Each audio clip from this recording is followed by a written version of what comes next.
So it's like, I don't know, 4:30 or something. The sun's about to go down. And I am going up. I'm on the Manitou Incline. I've got about a little more than halfway to go. And I don't typically make movies or videos, but I just feel really compelled to just speak this, what the Lord is speaking to me right now. And I don't know about you, but I don't know, I've done this twice this week where I've just on a whim, impulsively I had to come up here.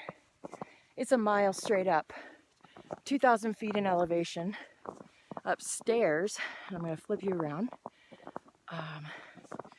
Let's see if I can do this. Okay, well, let me flip. So I'm going to flip. I don't know if you can see that. That's what I got ahead of me. That's the false summit. So actually I'm here probably 3/4 of the way still to go. Anyways, that's what I've got to go. But look what's behind me. It's Colorado Springs and the sunset. So here I am going up. There's like nobody out here because we had a blizzard yesterday. Crazy blizzard. Downtown Colorado Springs, I had to put my 4Runner in 4-wheel drive.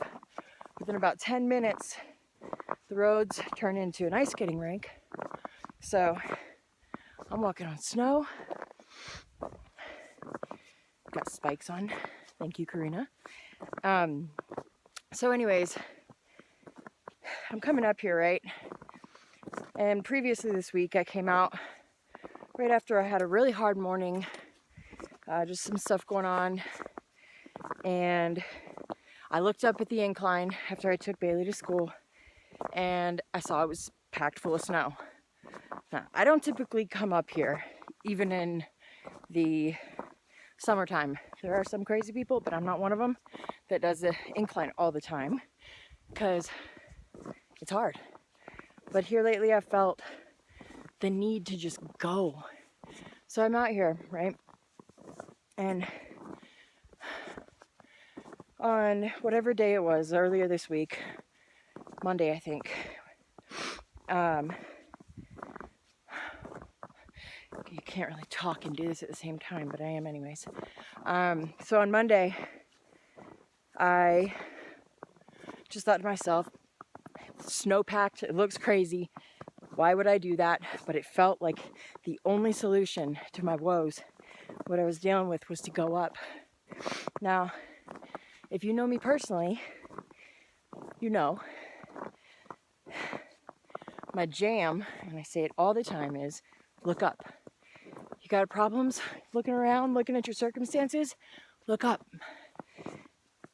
Jesus is there and he can help. Doesn't matter what it is. He loves the impossible, and I preach that all day long. Heck, I got it tattooed on my finger. But how many of y'all know that sometimes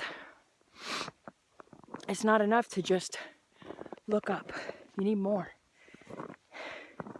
Sometimes we can't see. And I think of, as a kid, we have these home videos, and I've watched them, and me when I was little, and kids do it all the time. They say, up daddy, pick me up, you know, and I do that all the time with God, and he picks me up all the time, because I'm never too big. But sometimes, if you follow Jesus, you know that sometimes he doesn't pick us up, but it's for a reason. And when we cry out, up daddy, he says, okay.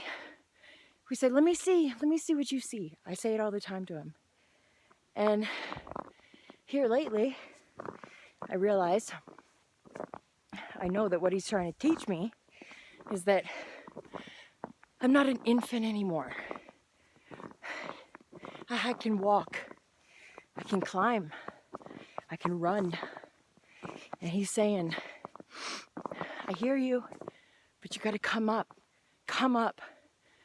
Look up and come up. And he's calling us out of that helpless state as infants in our faith. And he's saying, look, you can stand.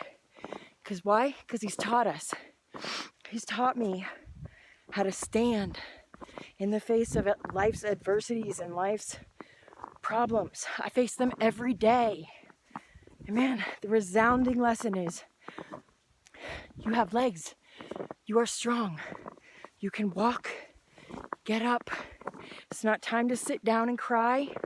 It's not time to stand still and say, up, daddy. Come get me wet. You know, we can whine all day. But sometimes he says, come up. Come up and see. Come up. And I was just realizing that, like, that's why it's so cool. Because you know what? Every time I suck it up and I decide, you know what? He said, come up. If I can, I'm going to go. I'm going to stand up. I'm going to quit crying, pouting, complaining, praying, oh, take this, take this. And he's like, I already did. Come see. He says, I want to show you something. It's like, there's so much more. We are so much stronger than we think we are. And I'm telling you, it's not time to sit down and cry. You are not broken. If you know Jesus, he was broken for you.